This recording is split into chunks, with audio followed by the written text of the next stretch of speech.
Hey everyone, I'm Josh. And I'm Taylor. We're a travel-loving couple who have been on over 26 cruises, sailed 19 different ships, and explored 51 ports of call across 24 countries. We're here to help you plan unforgettable cruise vacations with expert tips, real experiences, and everything you need to know before you set sail.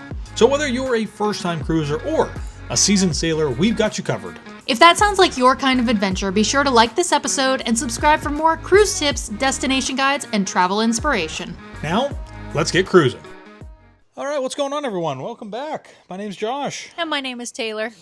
Today we are continuing with our first-time cruisers series, and today we're going to be talking about deciding on a ship or maybe a cruise line. But, either or, maybe for the purpose of this one, doesn't really matter as much.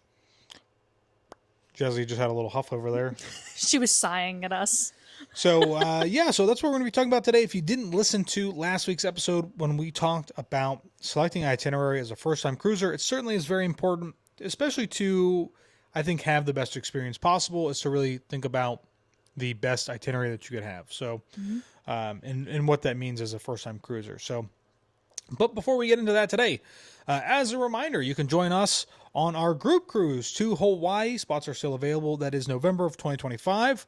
That is with Norwegian. It is a 7-night sailing that starts and ends in Hawaii. So you get to... In Honolulu. Yeah, you get to go through like basically all the main islands and do some fun stuff. Oh, we are going to see some good stuff. Yeah, it's going to be great. Whale watching and snorkeling in a some hiking. Volcano and hiking and yeah, luau's, all kinds of stuff. So cannot wait. It'll be a great time. You can also join us next year, 2026, in May. I got this wrong last time because I couldn't think. May 20th to the I've looked at the date so many times. It's ingrained. May 20th to the 24th, correct? Yes. Of 2026 on the Disney Fantasy. It's over our anniversary. And we officially have 3 birthdays during that cruise. Yeah. And I think we have like 1 or 2 that are like right before or right after. So it's going to be a big celebration on this cruise. It's going to be a good one. Oh, excuse me. Sorry, I didn't mean to yawn. But, it'll be a lot of fun. I told you needed to crack open that Coke Zero. I know. If you want to join us on either of these cruises, you can fill out our registration form in the description down below. Yep. But also don't forget that if you would like help planning your first cruise, it's not going to cost you anything. You can head on over to GoGoGetaways.com and start planning and working with one of the really great travel agents that are over there. You can also work one-on-one with Taylor by shooting her an email down in the description below. So let's talk about first-time cruisers and picking a cruise.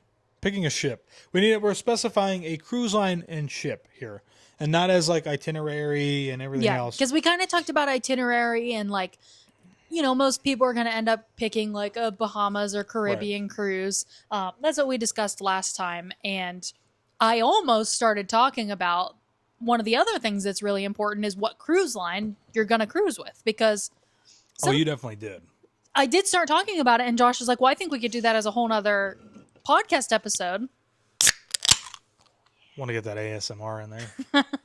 Which is really funny because you used to not like when I wanted you to do that stuff. I want to do it when I want to do it. That's why. Please. Oh my gosh. Anyway, I was about to go off the deep end in the last one because I could talk about all the different cruise lines all day, any day. Besides when we're here on the podcast and when we're filming our episodes, we talk about travel and cruising and really anything related to travel in our regular lives, like all the time. Like our families ask us about stuff. And I honestly think some of our family members have been inspired a little bit more to travel, even if that is just cruises in the Bahamas or whatever. Like, I feel like some people have been branching out a little bit more from, just talking to us and seeing on when we post online on our personal accounts, like where we've gone and stuff. And they're like, oh my gosh, that's so cool. Like, I get texts and messages from family members pretty regularly about like, hey, I was thinking about doing this. Like, what do you think? Yeah. So, I can talk about this stuff all day, every day, because I basically do anyway. So we got to narrow it down, and that's why last time we really only talked about the itinerary, where this time we're going to talk a little bit more about the ship. Now, before we get too far into this, if you are new here, we have not cruised with every single cruise line. We have cruised with a good handful of cruise lines, though. That being, what we've done so far is Royal Caribbean, Disney, Norwegian, Celebrity, MSC, which we've only done one on MSC, and I really do think we need to give it another shot and maybe do like a Caribbean cruise and not an international. Sure. I'm all for that. That's it, right? Margaritaville at Sea. Margaritaville at Sea, yes. And we have done that twice, so... And we did. I think that's it, though. We really did not have a Celebrity. bad time. Last time I did give a little attitude about the Margaritaville at Sea, but that's because I don't think somebody doing their very first cruise should do a Margaritaville at Sea, because I think we had done multiple cruises leading up to that, so we knew how to properly set our expectations for Margaritaville at Sea that isn't a typical, like, 4 or 5 night sailing going to the Bahamas. It was a 2-night, Right. So... Don't you dare say that that should be somebody's first cruise that they pick. I'm interested to hear what you're going to say. Before we started this episode, I asked Josh, I said, hey, so what are you going to say in this episode that you think is the cruise line that people should pick? And he completely ignored me. And I'm like, are you ignoring me? And he's like, I sure am. So I had to wait until he divulges what he thinks. But I have many thoughts and opinions. And we are going to be, well, at this point in time, you know that we're sailing on a Japan cruise. I don't know if Princess. I don't think you said Princess. No, we're sailing on a cruise around Japan on Princess Cruise Lines. I was getting there. You interrupted me. But I'm not sure if we will still be on that cruise when this podcast goes live, or we will be, because we're pre-recording this so that you have content while we are away. This one will be posted the last week that we're there. Okay, so we will still be on the cruise, technically. No, we'll be off the cruise, but we'll still be in Japan. We'll be in another place in Japan, in Tokyo. I don't think you got the math right on those dates, but that's fine. Oh my gosh, I'm confused. I'm thinking the podcast posts on Monday, the podcast posts on Fridays. My bad, yo. Yes, we will still be in Japan, but we will be off of our first ever Princess cruise, which I am very excited. We will have like a full cruise review from that. Okay. So now getting into it. Since I talked a lot first this time, you get to go first. You didn't actually acknowledge what it was. You just repeated everything I just said. No, I didn't. So, okay, I guess I'll kick this one off then, even though... you made me do that last time, and I was not prepared. Okay, so a couple of things to think of. I think, as far as a ship goes, when it comes down to the bare bottom of like whatever it is, the one thing that I always like to say is that, the best ship is just the ship that you're on. So enjoying the moment, right? Yeah. Taking it in and enjoying it. Some things aren't going to go and live up to the standards that you've built up inside of your head. Sometimes there's going to be long lines for things. Sometimes the food at the buffet is going to be mediocre. Things happen. It's a hotel at sea. It's a resort at sea. Yeah. Tons of activities. And the activities vary. But at the end of the day, I think what's really, really important for you to take away from this episode in and of itself is that no matter what ship that you're on, make the most of that experience while you're on the ship. Because who knows, you might not get, you might really enjoy cruising. You might not get to go on another ship. You might not get to cruise again. Life is full of randomness and chaos. So take that with a grain of salt. All right. Now, for me, because I know I really think that Taylor's probably going to go the other way with this. But if you're coming to me and you want to do a cruise for the very first time, I'm going to ask you what is important to you about that ship. What's important to you about doing this cruise? You looking to do a lot of activities? You looking to lounge by the pool? Do you think I don't ask people this? I didn't say that at all. You told me to start. I'm starting. I do ask people this. So I would ask those things, right? And depending on your response, this is the way that I would go. For me personally, okay, we're talking about Josh, who's here talking to you at this moment. We're not talking about Taylor or John Smith or whoever. We're talking about me. If it's Cindy? it's my Cindy, whatever. If it's my first time going on a ship, I'm thinking back to the very first cruise that we did. I didn't really have a lot of expectations. I didn't really know what to expect. But in my mind, because of how I grew up, I've always, we didn't go every year. We went like maybe every 4 years or something, going to the beach, relaxing. So that to me was kind of what I had in mind, was doing something that's relaxing. Maybe that's not full of activities and different things like that to do. So in my mind, I'm thinking of, I want to pick a ship probably that is going to allow me to relax by the pool or on the ship throughout the day with some activities. So I would probably pick a Disney ship, which allows you to enjoy some of the amenities on board, but also enjoy the pool and get to enjoy the ship and just be relaxed. Not worrying about having to run all over the place to do different things. Not worrying about having to sign up to do different things like you have to do with other cruise lines in order to be able to do some of those free and included activities. But also in a sense to kind of avoid a lot of crowds, a lot of people. So that's what I would choose.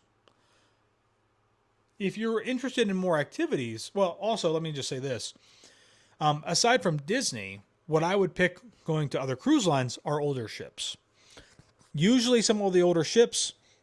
And this is coming as somebody that wants to like relax. This is coming as somebody who would want to relax. That's what I want. When I'm going into the Caribbean, we're talking about what Josh that's talking right now wants. Let's talk. Let's continue this a little bit from last week, which is what we said that we think, in our opinion, a good itinerary for a first-time cruiser is something that's to the Bahamas or the Caribbean. Right? You can go do whatever you want, but as a generalization. So continuing with that generalization, if I'm in the Bahamas or in the Caribbean, I want to be on a ship that can relax and enjoy the amenities of the ship. And not worry about when I get to port, I'm losing out on those amenities or things because I feel like I need to get off the ship and do the ports. So with that being said, I would try to pick a ship that's maybe a little bit older. It's not totally brand new. It's going to keep the cost down for me. It's going to probably not have as many kids. If you're a family, you probably don't want to go with the older ships for the most part because the kids' activities and things like that aren't going to be as great. Not going to be as many crazy other activities you could do as well, like rock wall climbing, or if you're on Royal Caribbean, there's the Flow Rider, right?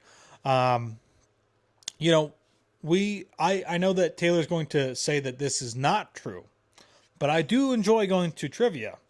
I don't necessarily enjoy participating, but I enjoy listening and watching Taylor struggle at trivia. So, I mean, thank goodness our group cruise, I will have plenty of people to play trivia with. Absolutely. We're basically, like, I almost feel a little guilty that we're going to, like, take over the trivia. And then it's going to be a battle of the minds between, like, our group of people. We'll have to, oh my gosh, what if we did, like, our own trivias on the ship?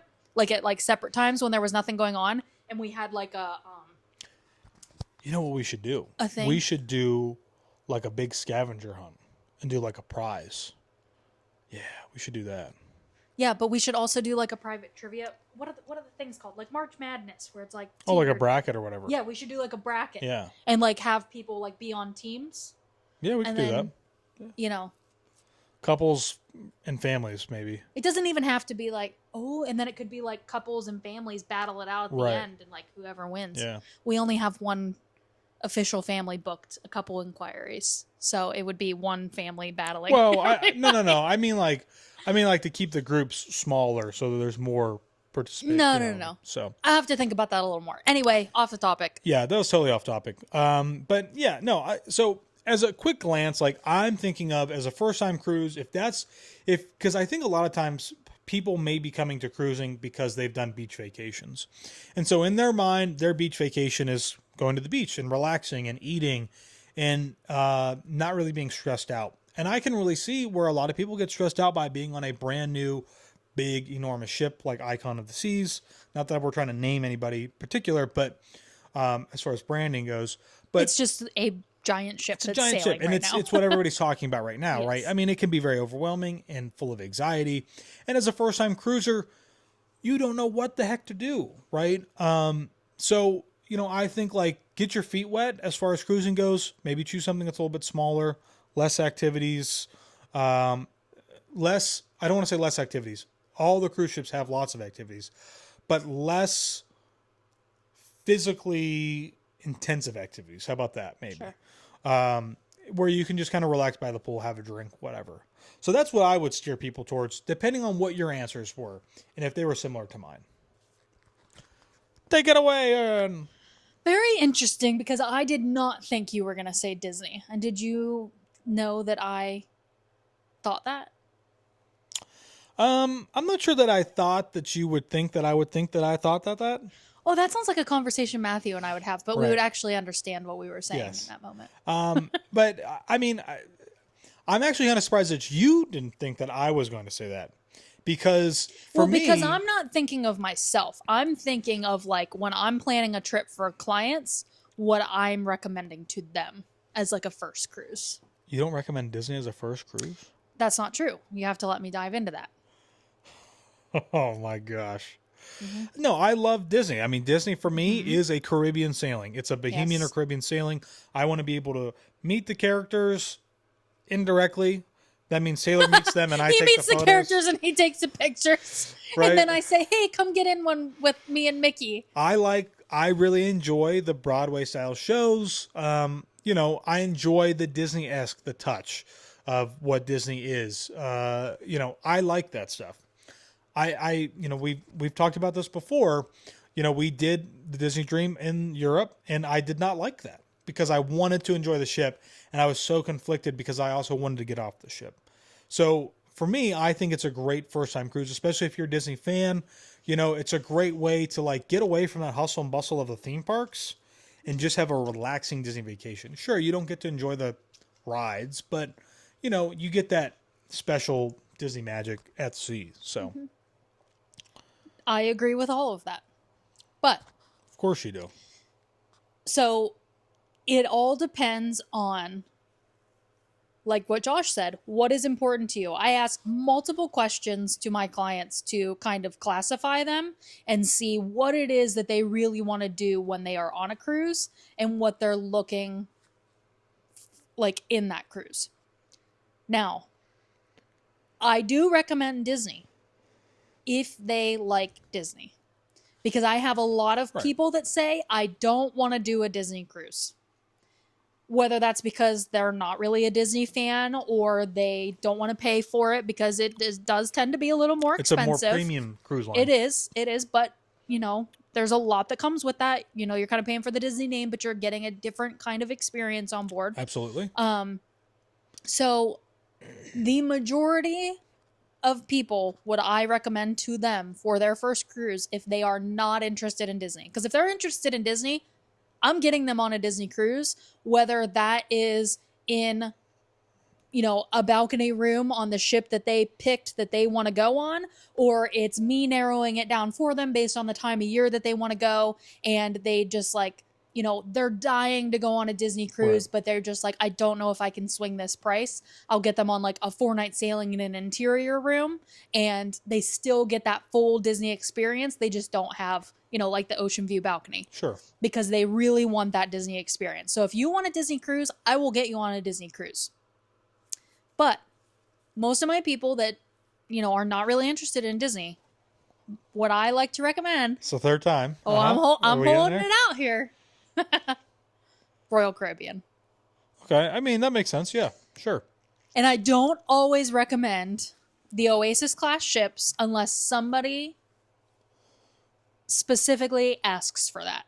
I do try to give, I like to give a few options, so then that way they can look at the ship and see oh, do I want to be on a ship with this much stuff to do, or do I want something with a little less activities? I think one of the best classes of ships in the Royal Caribbean fleet is the Freedom class with Freedom, Liberty, and Independence. I think those are the perfect size ship for somebody that is going on their first cruise. I don't think any of those are sailing out of Port Canaveral currently, because a lot of people for their first cruise want to sail out of Port Canaveral. Right. That's just like a common thing because people want to go to like the theme parks, or Orlando's just a really easy airport to fly into. However, Royal Caribbean has a terminal at Miami, and Miami Airport is very close to the cruise port. Downtown is very close. There's lots of hotels nearby. And then same thing with Fort Lauderdale. Fort Lauderdale Airport is you can literally see the cruise port from the airport in Fort Lauderdale. It is so close. And then there's tons of hotels nearby there as well. So I really just think it is, I think Royal Caribbean is one of the best cruise lines to kind of get your feet wet. Actually, you shouldn't say that on a cruise, I guess. It's the best way to get into cruising, I think, if you have not been on a cruise before and you're not interested in doing Disney as your first cruise. Because I would say do a Disney cruise. Because I do think we have a lot of people that are Disney people that, listen to us and have followed along for years. And I do agree with Josh. I think Disney is fantastic, and I love getting people on Disney cruises. I have had the most Disney bookings probably ever since like December.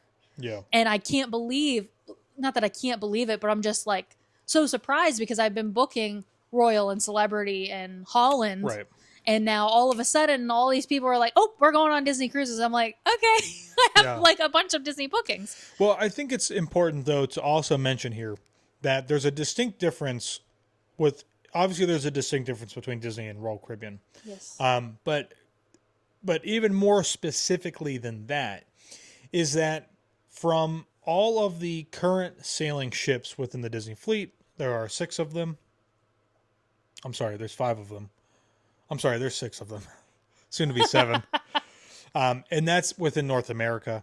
We're not including the Adventure, which is in Singapore. Completely different class of everything. So for this discussion, I'm only talking about what's sailing right now.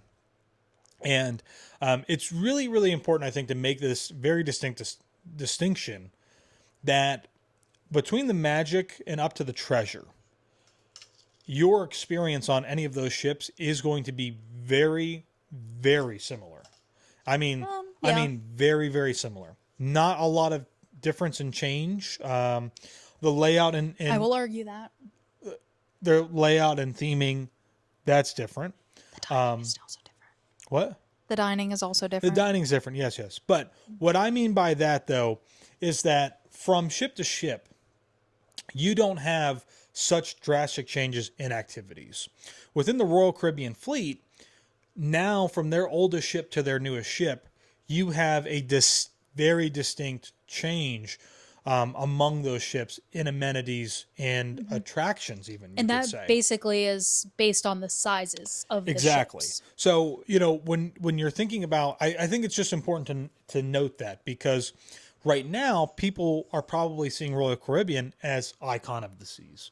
This massive ship with this freaking like water park on the back of it, multiple different levels, but that's not Royal Caribbean as a whole, right? That's that class. Disney, even though they are creating classes for their ships, I would argue that they're not very different in classes, because their amenities are not actually different from ship to ship. They're not so different to differentiate them. I think once you get from Fantasy to Wish, it does differ a little bit more, just based on the layout of the ship. But not amenities, right? But yeah. When you think about... But I think when you... Well, the one thing that I would say, the different class, if we were to include the Adventure, that would be where we see a very distinct change. But I think kind of with Disney, though, they want you to know exactly what you're getting when you come on a Disney ship. 100%, yes. You know what I mean? Their drive of clientele is specific. It's families, and it is, in many, many ways, I think, is... knowing ahead of time, but oh my gosh, what's the word that I'm trying to think of? Comfortability, like knowing exactly, like what you said. I have no idea what you're I know, trying I can't to think say. of the word, but it's repeatability, right? The experience is Sure. always I don't want to say the experience is always the same, but it will always But you be, know what type of experience you're going to have every single time. right. It's And not that you don't get that on the other cruise lines, but it is different. it's different. And I think the reason why I recommend Royal Caribbean so much is because a lot of my people, when they're going on a cruise, while some of them are looking for relaxation, a lot of them want stuff to do. Sure. They want to have activities. They want to be able to, if their kids are like teenagers, they want their kids to be able to go do something while they go sit in the adult only area and not be bothered for the rest of the day. And then they can just message each other on the app when they want to meet up again. So, I do book a lot of families, but I do book a lot of just adults. And I have so many of them that are, they love, I think what happens with people is they start to like a brand. So 100%. we like all of the cruise brands for different reasons. Right. Of course, Josh is going to go right back to Disney. Don't get me wrong. I also will go right back to Disney because every time we do another cruise of like a different line, I'm like, can we do another Disney cruise now? And we have done the most of Disney cruises so far. But I just think that people, they do something and they really like the brand. And I think Royal Caribbean just has a lot to offer because, don't get me wrong, on sea days on any cruise line, the pool areas are going to get busy. But like you have the adult only area in the pool areas on every single Royal Caribbean ship. Mm-hmm. They have a nice, pretty spacious adult only area. Right. And like you get on the Disney Wish and the Disney Treasure and that adult only pool area is like dainty. At the pool area is very small. And then the way that they keep their adult area square footage is by extending it down the that deck, side. but it's not the same. And it's not the same. Exactly. The cove, like and the pool obviously is also much smaller. Yeah, the quiet cove area on the Dream and the Fantasy is the best adult only pool area, and plus Satellite Falls, that's like a separate space. That is the best like setup they have for pools on Disney ships. But Royal Caribbean, the Solarium, which Celebrity Cruise Line has the Solarium as well. Right. Because Celebrity is definitely more geared towards adults. There are definitely not as many kids on Celebrity cruises. Not that there aren't, there are. Yeah. But there's not as many of those activities of like rock wall climbing, the slides, all of those sorts of things. There's not as much of that on Celebrity ships. And that's why you see a lot more families on Royal Caribbean.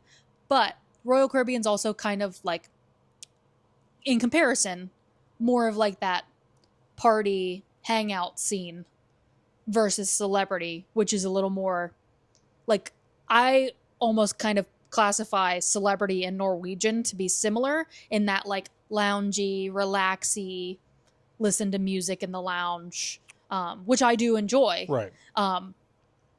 But I like a variety. It depends what I'm looking for in a trip. But yeah, I feel like Royal just has such a variety on the ships that, there really is something for everybody on board. Not that there's not on Disney, because I think there is. But it's just in that classification that I kind of do whenever I first start talking to a client about their first cruise is like, what are you looking for from this cruise? Right. And I always ask them, is there a specific cruise line or cruise lines that you are interested in? And if they do not list Disney on there, I do typically ask them, do you have any interest in Disney Cruise Line? And most of the time, if they didn't list it, like, most of them want Royal Caribbean. Like, that's just like the most, I think they do like a really good job with like advertising. They do a great job of marketing. And they really do. They really flood the airwaves and social media with their branding. And I think people have a good experience because almost everybody I've ever booked on Royal Caribbean books again for Royal Caribbean. Royal Caribbean is just, again, is this cruise line, which is why I say it's very important, I think, to understand that there is a distinct difference between the ships within the, between the classes among the ships, right? Well, and that's why I was saying I like that like middle size. Right. Because if you're just thinking about, not that we're trying to compare everything to Disney, but Disney is just so new in a lot of ways to the sailing community, to the cruising community. They are quickly increasing their fleet size. But with that being said, while Royal Caribbean offers so much variety within their ship, they offer so much variety within their classes. Yes. And that is just something that Disney, in my opinion, does not have. They don't have that variety among their classes of ships. And they I have think variety on the ship, right, but not within the classes. I think it's also they just don't have as many ships absolutely as the other cruise lines. Absolutely, and that is certainly the case. And we're not trying to sell you on just doing Royal Caribbean or Disney. Right. We're just saying, like, Josh would recommend a Disney cruise as your first cruise. I also would, but like I think more realistically, a lot of people would relate more to Royal Caribbean. Sure. They absolutely might. The other thing, adults only though, Virgin Voyages. Yeah, we have not done it yet, but I have not heard bad things. Right. We do need to get on Virgin and do one of those. So, I guess, thinking about as a first time cruiser, and you're thinking about like what's important to you, as we begin to narrow down kind of those options of what you want to do, what I really love about Royal is that quite literally all of the activities are included. There are only a very, very few select handful of things that are not included. It's like the escape room. And I The think escape that's room like it. And it's is not even expensive. It's really the only thing I can think of. When I think about because people will also come and say, well, Carnival has all of these things that I can do on board. But you have to pay for all of those. But you have to pay for them. Norwegian's kind of the same way. You have to pay for all of these extra things. Not everything, but some of them you do have to pay most extra of the for. Most of the activities that Like the people want to big do, things. you have to pay extra for. Where it comes to like Royal Caribbean, I think that's what's really nice. The Flow Rider does not cost you extra. There are classes that you can take. Those are private, and those are extra. And you can actually book the Flow Rider for a private session for like event. you can pay for like the iFly, the simulator skydiving. That is free, but there are other days where you can do it for a longer period of time and pay extra for that. Or you can just come back again later during one of the free sessions. Right. But they give you that option to pay a little extra to get more time during that one thing. Same thing with the North Star. The North Star is always free, but on sea days, you can reserve a time and pay and have like a longer time up in there. Right. And, the other thing too is that like ice skating, right? Seems kind of really weird to have that on a cruise ship, but it's a really fun activity. People love going and doing it. But it's included. You don't have to pay extra for that. The rock wall. You know why I know some of this? I just watched the Coffee Talk on last Wednesday. Yeah. I'm like, why do I know this about the North Star being extra on sea days? The rock wall's included. The flow rider's included. All the slides are included. The water slides are included. Yes. The little merry-go-round downstairs in the boardwalk area. That's included too. It's something that's really just there for the kids. There's like a little jungle gym thing down on the boardwalk too that you just go also up in. included. So when you really start thinking about all of these activities that Royal Caribbean offers, they vary in activity level, you could say. Yeah. But they're included. And I think that's what makes it such a great value that people tend to overlook when it comes to selecting a cruise ship, and selecting what might be best for them for their first time. Well, and now since we're talking about like activities and stuff, now if you are really not interested in that sort of thing and you're going as just adults, or you have older teenagers that really aren't, they don't want to do the rock wall. I don't know. I would want to do the rock wall, but like you're just not really into that sort of activity. And you don't want to do the rock wall. You don't want to do the slides. You're not interested in the water slides. You literally just want to go on this cruise. You want to lounge. You want to sit in the lounges. You want to listen to music. You want to sit by the pool and enjoy, just some quiet time, relaxing, reading, sunbathing, whatever. Then I would say Celebrity or Norwegian, or maybe Virgin Voyages, Virgin Voyages is 100% adult only. Yeah. Celebrity and Norwegian are definitely a little more geared towards adults. They do 100% have family stuff. They have kids clubs on there, just like the other, Disney and Royal do. Disney definitely has the best kids clubs out of all the cruise lines. There's no doubt about that. We've toured them on all the different ships. Disney's got the kids clubs down. But if you want to lounge and you want to relax, Celebrity, Virgin, or Norwegian. But then how do you narrow it down from there? And that's what I was saying. Virgin is 100% adult only. They have a lot of stuff included with their pricing, which is really nice. Celebrity and Norwegian, to differentiate there, Norwegian does not technically have a free adult-only pool area. Right. Celebrity has the solarium, just like Royal Caribbean, because they're like the same company. Right. So if you want to get away from the people that do have families on there, you can go to the solarium and relax and be in a just adult-only area. Norwegian does not have that, but you can pay extra and you can go to the Vibe, which is on some ships. On some ships. It is not on all ships. You can go to an adult-only pool and sunbathing area. There's like some of the other ships have another. It's Spice H2O, I think, which is a free adult-only area, but it is only on a few ships. Right. So that's just some things that you have to keep in mind. So that's like things that, not just me, but all the travel agents at Gold Go Getaways. It's what comes into... We talked to you about that. Right. It's what comes into like what makes up like who you're traveling with and what the interests are. I guess for me, when I think about Norwegian nowadays, to me, I feel like of any cruise ship that's going to nickel and dime you, I feel like it's Norwegian. That they kind of get into this thing of, oh, well, you want this adult only area? Well, you have to pay extra for that. If you want to be able to enjoy, the VR space, which is really cool, you have to pay extra for that, No, I do get that, and I do agree with that. But I think one thing, maybe just for us, is while we have done 2 Caribbean sailings with Norwegian, I feel like most of our Norwegian sailings have been to destinations. And I feel like Norwegian is one of the best cruise lines to go to faraway destinations, because then I don't feel so obligated to spend that time on the ship and to pay extra for that adult-only space. Sure, but that's where I would argue that's where it should be an older ship. An older ship that's not brand new. So you don't necessarily have to worry about the amenities, because I would never do Prima or Viva or Aqua. And we did talk about that before. Yeah. I 100% agree with you. Sometimes, unfortunately, there isn't always an older ship that is available to do those itineraries. So you kind of you get what you get. Just like Pride of America, you can't choose or Hawaii on Norwegian, you can't choose what ship you're doing. It's Pride of America. That's the only one. But I would say what would be differentiating that though is that like.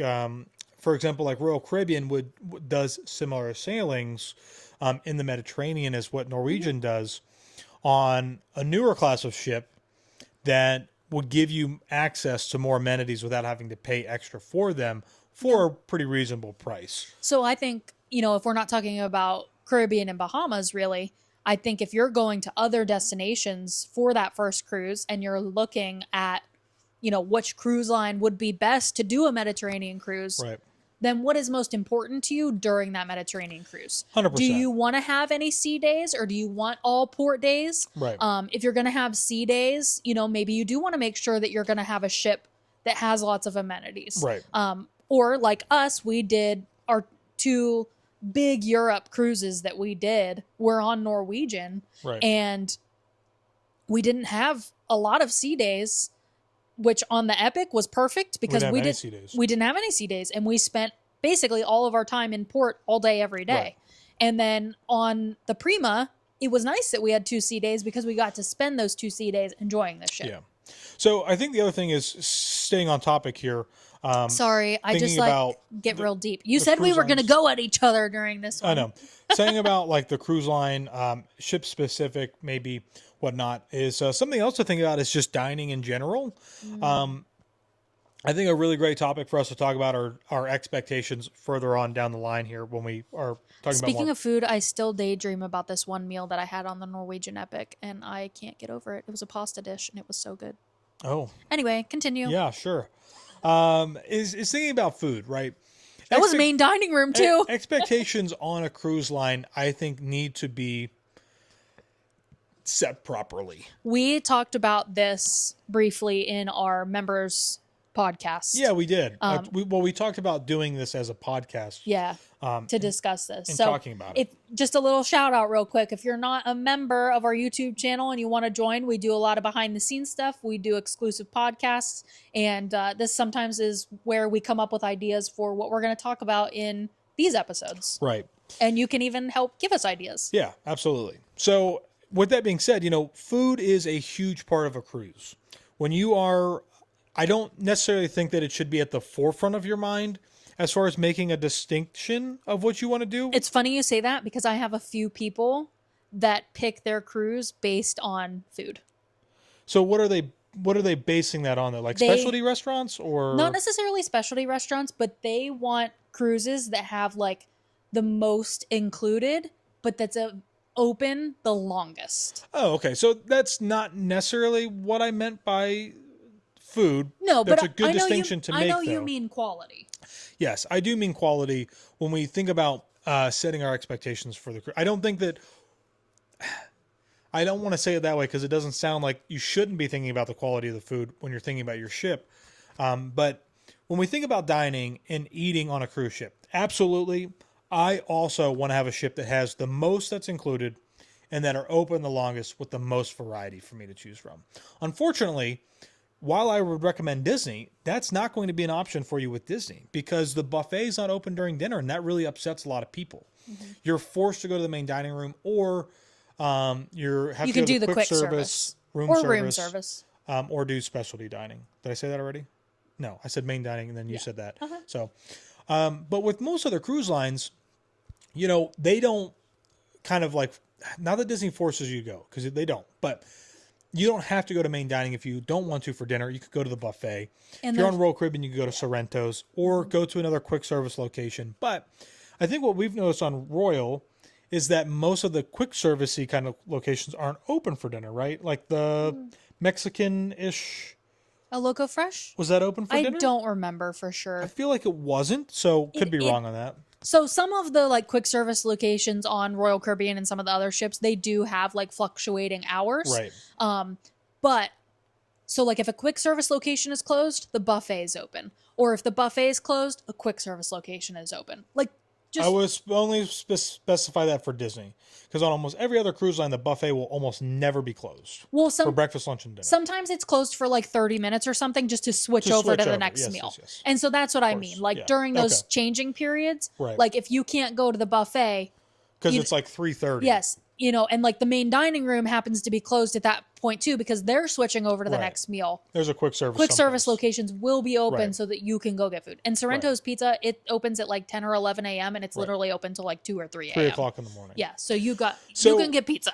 Yeah. So, but what I want to mention though is like, don't think about the quality, like it should be top-notch buffet food or whatever when you're thinking about trying to get the right ship. I think that's actually a much better way to look at it is how many venues are going to be included? Yeah. And how long are they going to be open for? Am I going to get my money's worth of food? Because for me, this vacation is I want to indulge myself. Absolutely. And I want to eat. Sure. Absolutely. I've been seeing a lot of like these complaints about, about food quality, and especially when I see people coming specifically from Disney and going to Royal Caribbean or going to Norwegian. And that's what they try to say is that, well, Disney's so much better. But in reality, I don't think that that's really the case. I think that they're all pretty level. Yeah. They're all on the same playing field. I think they're all pretty comparable. Yeah. I do think Disney, just because their restaurants are more themed and they don't just have like one main dining room, I think sometimes the food is a little bit more unique, or at least seems a little bit more unique. I think they give it more of a unique presentation than what you would get 100% on Royal Caribbean or Norwegian. Yeah. But with that being said, don't think of the food as something that should be at the forefront as far as the quality goes. I mean, it's a buffet, it's main dining. And also, don't get me wrong, like the food is going to be good.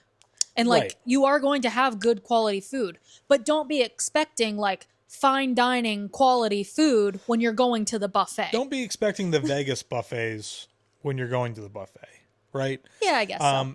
Again, you're going up, you get something. If you don't like it, a server will be more than happy to come and take your plate, and Yes. you are more than welcome to go back up and get something And else. that is something else that we talked about in that members podcast, was that like if your food experience is also like kind of what you make it. So 100%. you know, if you're eating in the main dining that is included with your cruise and your steak is not prepared the way you like it, and you eat it anyway, and you don't tell your server this steak was overcooked, Right. that is on you, because they came and asked, is your steak cooked the way Yes. you liked it? Or how it, maybe they don't ask directly about your steak, but they say, how is everything? Right. And you say, everything's great. And then they walk away and you're like, oh my God, my steak's overcooked. Like, Yes. Because we know people. they like that. would literally go get you a new steak cooked fresh to order and would make sure that it is done properly. Right. Like, that is what they are there for. There's none of this like waiting That's really funny you say thing, that because we literally just watched it not that long ago. There's not. I think the other thing too is that like the staff members on board really are. Staff, do not call them staff. They are crew. I'm sorry. The crew members on Staff board. is derogatory, I think. Okay. The crew members on board are really trying to make sure that you're having an excellent time. Yeah. You know, I don't know. Maybe they don't make anything extra from something like that, but you know, I definitely know that it affects their evaluations at some point. Yes, because you give them a survey at the end. Right. And if you say, like, at the end of your cruise that they didn't do this, this, and this, but, like, they actually were offering to do those things, Right. and then you just chose not to take them up on those offers, like, you're making them look bad when really they were doing their job the Right. way it was supposed to be. Now, I always give a good review unless something really negative happened, and that is a very rare occasion. yeah. And in that case, usually we would address that on the spot. Yes, we would have So, addressed it on the spot. But the other thing to think about too, though, talking about, oh my gosh, Hair. that was disgusting. I thought it was like a single dog hair. Nope. It looked was super a short. single long Taylor hair. I'm sorry, I need a moment. That has made me really sick. He's going to gag. So it's great to think about what's included and how long those things are open. But it's also important to know, too, that if you are interested in doing specialty dining, right, maybe you're going on your first cruise and it's going to be over your anniversary or somebody's birthday or whatever, it's a celebration, right? It is good to know what specialty restaurants are on board for you to take advantage of. Some cruise lines don't have as many specialty restaurants with variety from you to choose from. Or like Virgin actually does not have any specialty restaurants. Yeah. Every restaurant on Virgin is included in your cruise fare. But they do have up charges for like specialty items at Right. those restaurants. Sure. So I do kind of like that. And I really do want to try a Virgin cruise just Right. because I want to experience that, like everything being included and seeing how much stuff we can actually try. Right. And to give you kind of like that example, right? Disney has two main specialty restaurants on all of their ships. It's Which Palo. is funny because when you say specialty restaurant, I don't think of Disney. I think of all the other cruise lines because on Disney, those are called adult only dining. Okay. Anyways, Because at the specialty There's still restaurants on specialty- the other ships, anybody can eat there's there. still specialty restaurants nonetheless. They are because you have to pay extra. But- Specialty restaurant just means you're paying extra. Right. But on Disney, they have usually a French restaurant, which is Remy, or Enchanté, Mm-hmm. which now Enchanté has an Americanized menu that They have is like two complementary menus to or the French whatever. menu. Yeah. But then they also have Palo, which is a more essentially like Italian-esque. Yep, Palo is Italian. Right, except for but on then the they Wish. on the Treasure. new the Wish class, Right. Wish and the Treasure, they have Palo Steakhouse, Right. which is a little bit different. A little bit different, but not much. But when you go to somebody like Royal Caribbean, you can find a steakhouse, an Italian restaurant, a seafood restaurant. Jamie's Italian. If your ship has Jamie's Italian, you have to eat there Yeah, because you- it's the best specialty Italian restaurant that we have done on every It was cruise really line. good. It was is really good. fantastic. You can also find a Brazilian steakhouse. So I don't think Royal Caribbean's doing this anymore. They're getting rid of their But whatever. their what's it called?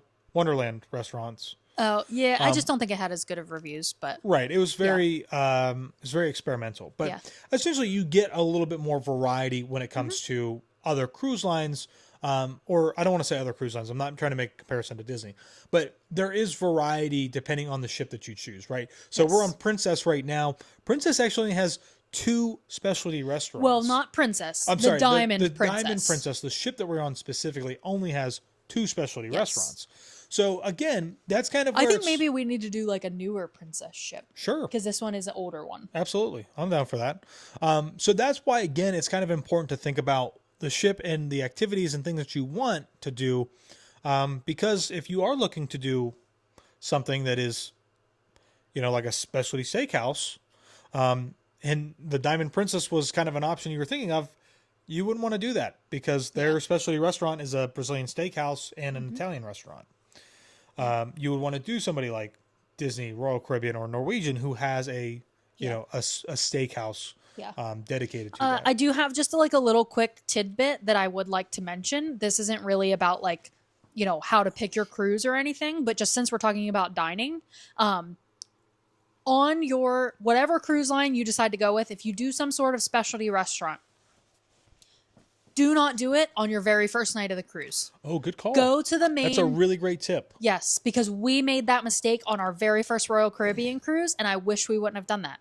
We ate at Jamie's Italian, which was fantastic. Yes, our very first Chris cruise. And Sarah. Yes, yeah. We went and ate at Jamie's. Had a fantastic, one of the best specialty dining meals that we've had on a cruise. Right.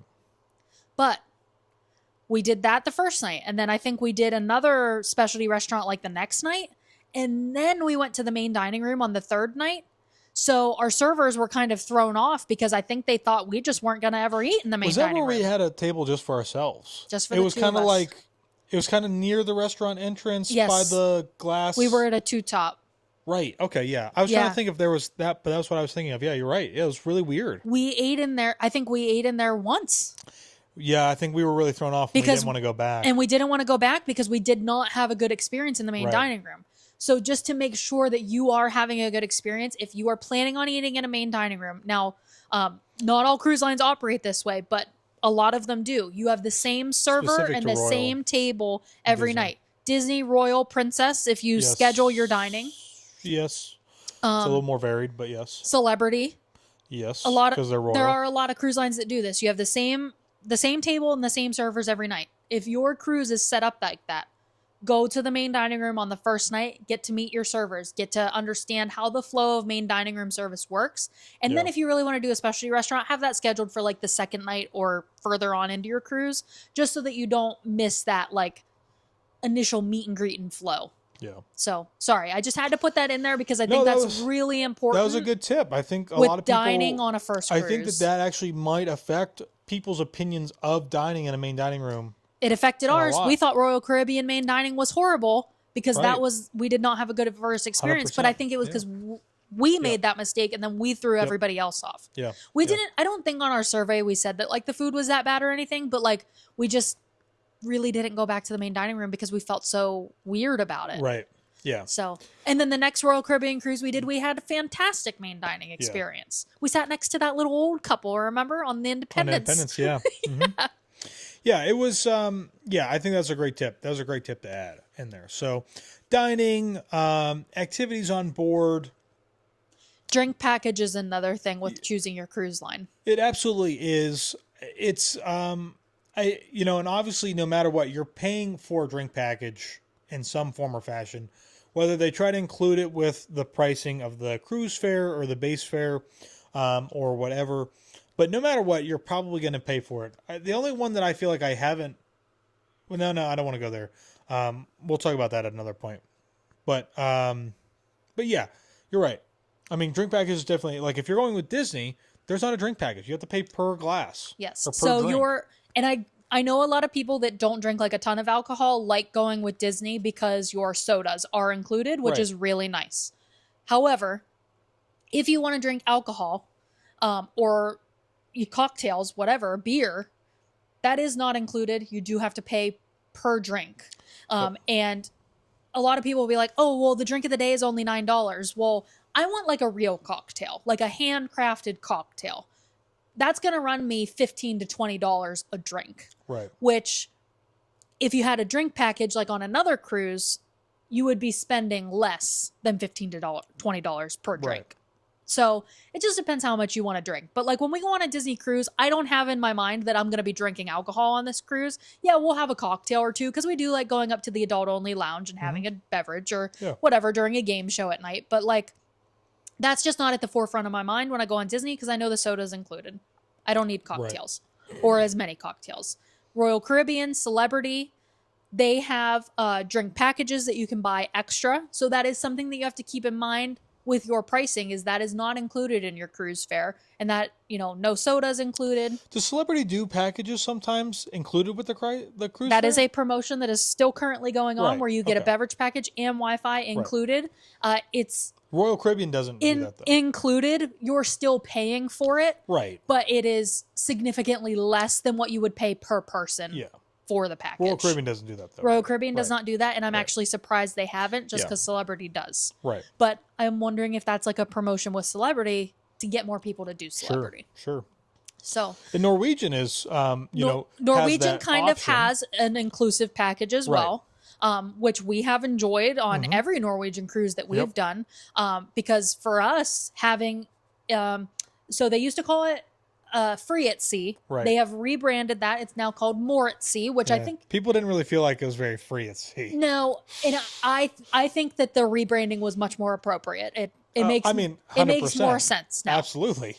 But More at Sea does include multiple things, including like specialty dining credits. Right. It includes some Wi-Fi minutes, which I think people would prefer if it was like unlimited Wi-Fi. But I still think just disconnect for a little bit while you're at sea. It's good for you. It's good for your mental health, especially this day and age with being glued to our phones. 100%. But the beverage package that is included is pretty good.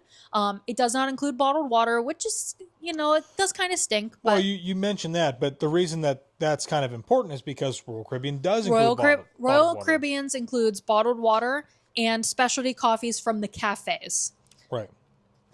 Norwegian's beverage package, ultimate beverage package, it includes all alcoholic beverages up to $15. Same thing with Royal Caribbean Celebrity, up to $15. Cocktails, wine, mocktails, beers, soda, all that. Does not include coffee though. So you do have to get bottled water. So you can get a bottled water package, or you can get a Starbucks package, which is very expensive. What? The bottled water package. The bottled water package is kind of expensive. But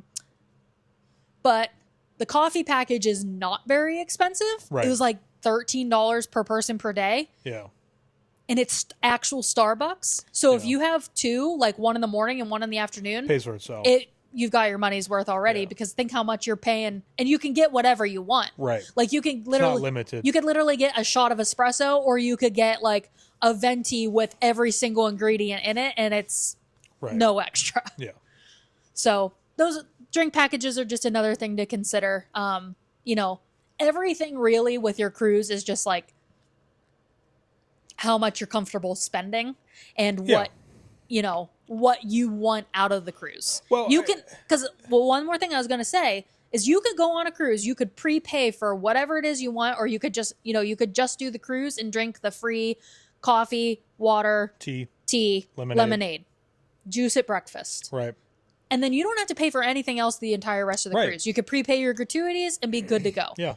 Or you'll have the buffet. Or if you want beverage package or specialty dining or whatever, prepay for all of that before you get on the cruise. Right. And then you still don't have to pay anything extra once you're on board. Yeah. Which I have a lot of people prepay for as much as they can. Right. Then that way, once they're on the ship, it feels free because girl math, you already paid for it. Sure.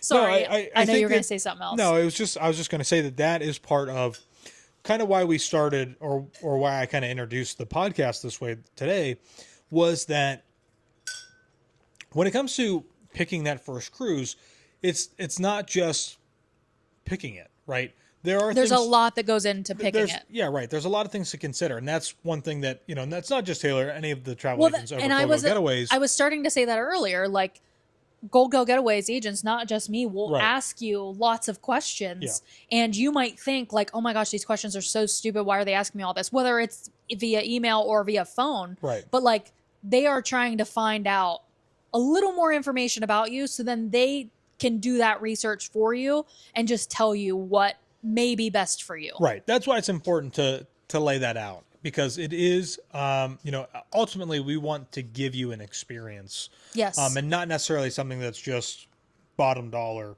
Right. And we where talked you're going to probably go and do that for that Yeah. bottom dollar and then not enjoy the experience. We talked about that in the last episode a little bit. Right. Like your overall, while how much you want to spend is important to your travel agent, Right. your overall experience and how much you are going to enjoy the trip is also very, very important. Yeah, and I think something that I don't even know that we really need to get into. We're like approaching the hour mark now, but one thing that we did not talk about at all when it came to selecting a cruise was a room category. But in a lot of ways, I'm not sure that the room category is even really all that important when it comes to selecting your first cruise, because you've never been on a ship before. You really don't know what to expect. Yeah. So whether, obviously I would always encourage people to kind of stay away from an inside room and get at least something with a porthole. Yeah. But regardless, I'd say 95% of my clients book an ocean view balcony for their first cruise. yeah, but for the most part, if when it comes to selecting that first cruise and you're on more of a budget mind, that's where that room kind of comes into play, because that's really the biggest expense as far as that cruise pricing goes, is the category Yeah, I was going to say, that you're the in. category of room is going to determine how much you're paying for that cruise. The initial price anyways. Yes. And that does not include, obviously, getting your drink package and your specialty dining. But all those other everybody, things if you want. basically everybody's paying the same price for the specialty restaurants, for the Right. beverage package, for the Wi-Fi. Everybody's paying something different based on how many people are going and what room category you end up How going much of with. the ship is sold. And how much of at what point in time you book that cruise. Right. So, But yeah, so I think this is a very helpful and educational yeah. So there's episode. a lot more that goes into booking a cruise than just saying, I want to go on a cruise to the Bahamas, Right. or I want to go on a cruise to the Caribbean. Because those are Taylor's favorite emails that she gets. And that's why I have a list of questions that I have Exactly. saved. Exactly. Because Exactly. I need to narrow it down for you. Exactly. And it's the importance of But having... that's why a travel agent is so Right. important, That's why because we can do that. It's great having an advocate in your corner to help you Yes. along that way. We've all done lots of training. We have we have monthly meetings at the agency where we go over not just cruising stuff, but travel stuff in general to just make sure that we're all knowledgeable about everything that, Right. the type of trips that we want to sell and, help our clients book. And we have lots of training that we do in the back end that you have no idea how many hours some of Right. the agents spend. We have a few agents that you could ask them a question about any destination anywhere and they know the answers. Right. Or if they don't, they know how to find the answers. Yeah. So next week's episode is actually going to be from On the Diamond Princess. As I'm putting myself on the spot, because we're not currently on the Diamond Princess. But it should be from He needs to hold himself accountable, and this is how he's doing it. Right. It should be from somewhere on the Diamond Princess. It'll be on our first sea day. It should be a lot of fun. You know what this makes me think of? It makes me think of when we were on our celebrity silhouette cruise and we did a podcast episode from the little library area. Oh, we did? Oh, yes, we did. Yeah, they had those cool chairs and Yes, stuff, and we thought it yes. was going to be so quiet, and it literally, there was nobody there the whole time we're getting set up for it and Right. whatever. But there's a glass wall that you can see the elevator and stairwell area. No, it's from. open air. It is open air, but then on the other side Down. of that, you Yeah. could see the elevators and stuff. Right. But people saw us over there. And then we're like, "Oh, what's that over there?" No, I think it was also the fact that that's it's open down, and then they started playing music downstairs. Did they start playing I music? think they did. Well, or upstairs. It was either above us or below us. That's irregardless of my point. Is that it was completely empty when we got Sure. there. And then people saw us. And they're people like, saw "Oh." us, and it's oh great, now all these people are coming, and it didn't fill up, but then a lot more people were in there. Yeah, So it is what it is. We'll record it sometime during the day. if anything, we can always record in our stateroom. Yeah, we in can the- do that. in the We can do dungeon. that too. It's not as it won't be as good, I think. No, I think it'd be better in a lounge somewhere. Well, See, I mean- people, I don't mind people being able to hear. but we could also do it early what's happening. in the day. The earlier we'll we see. do it, people will be sleeping still. yeah. It's the first sea day. Maybe in between breakfast and lunch or something like that. I Find think some people time. will be coming out at that point. Well, I'm not going to do it before breakfast or right after. Yeah, because so. you'll be hangry. I want to be able to kind of see You a need little that bit- protein. Got to get them gains. No, I want to be able to see a little bit more of the ship. But the next 2 episodes will be from the Diamond Princess. The first one will be a kind of what did I say? It was like a quick kind of like what we're expecting. Oh wait, we we did think. episodes on the MSC cruise too. Yeah, I think we did. But essentially, it's just going to be like the first episode from the Princess, which will be on our first sea day, is going to be Kind of our first thoughts. What our thoughts are, right? First impressions. And then the next episode will be from the last sea day, which is our last day on the ship. And that'll be kind of more of a review-esque. I think that kind of like works out perfect that yeah. we start and end with sea Right. days. Not an actual dedicated review because we're going to make a YouTube video that is going to be using the cruise acronym that I created. Oh my god.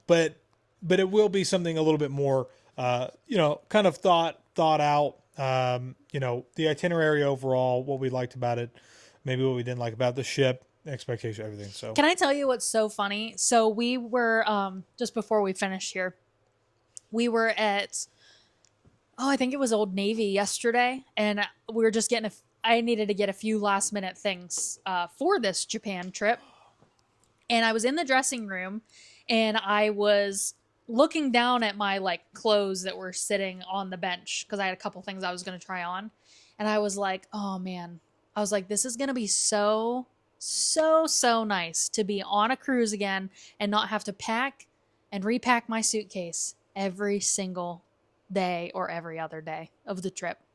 And I can just unpack it in the drawers on the ship and just let it be. I don't know why I was thinking about that in the dressing room, but that's what I was thinking of. either. And I'm very excited. Only because, like, Europe, we had to unpack every day, basically. in Europe, like, those a road trip, not a cruise. I did love that road trip, but if Right. we ever do Christmas markets again, it has to be a river cruise. I agree. I I already said can't that, do a so. road trip again. It was too much like packing and unpacking. Not Cool. that it was that whatever, but Yep.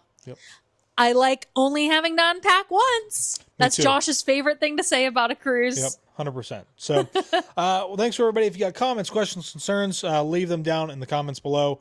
Or if you're listening to this and you want to shoot us an email, travelwithjoshtaylor@gmail.com. That's it for this week. My name is Josh. And my name is Taylor. See ya. Bye.